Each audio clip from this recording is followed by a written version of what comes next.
पुण्य ज्याची असेल पुण्याई तोच मुखी घेई हरीचे नाम.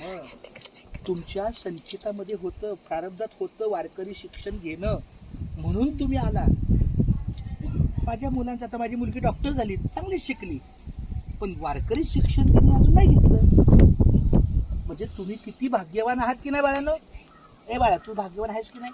आज तू वारकरी संप्रदाय शिक्षण घेतोय, हरिपाठ बोलणार. बघा ना तुझं काय नियोजन केलं पाहिजे. आमच्या आवटे महाराजांनी 7:30ला काय करायचं, 7ला काय करायचं, 5ला उठायचं, हरिपाठ करायचा. काकडा पण करता तुम्ही. नाही काकडा चांगलं, क्या बात आहे. रामकृष्ण हरी. म्हणजे याचा अर्थ लहानपणापासून तुमच्या मुखामध्ये माऊलीचं नाव घेणं. सचिन महाराज किती भाग्यवान आहे. हे सुद्धा 8वी 9वी 10वीला शिकवतात, पण कदाचित त्यांची मुलं शाळेत येतात. शाळा शिकणं हे क्रमप्राप्त आहे, तो आपला शिक्षणाचा अधिकारच आहे. वय वर्ष 6 ते वय वर्ष 14 हे आपलं सक्तीचं शिक्षण.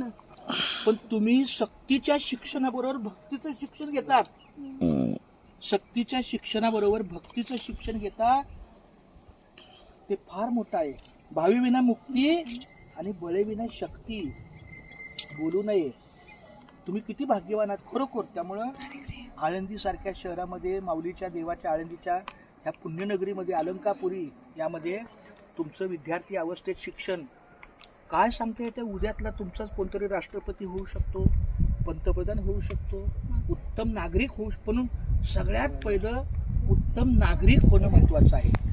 तुम्ही पहिलं आहे ना, मी खरं सांगतो, मी शालेय जीवनात सुद्धा एक धडा लय वेळा पूर्ण नसेल झाला माझा, नाही झाला, हरकत नाही. पण त्यानं कसं, तिसऱ्या दिवशी मला पालक विचारा येतात. आमच्याकडे आता काही मुस्लिम पण मुलं शिकतात. आता धारावीतली मुलं आहेत.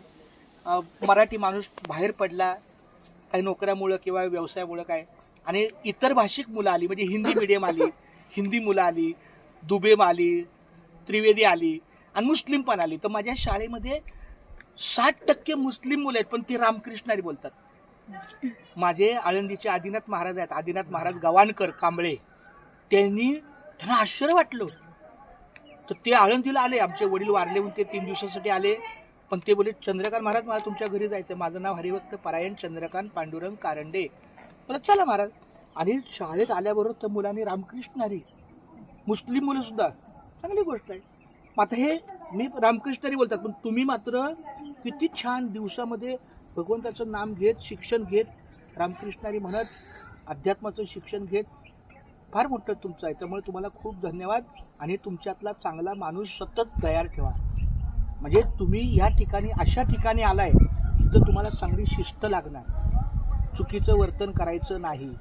आपल्या गळ्यात आता बऱ्याच छोट्या छोट्या मुलांच्या गळ्यात तुळशीची माळ आहे, म्हणजे भगवंताची माळ आहे ही.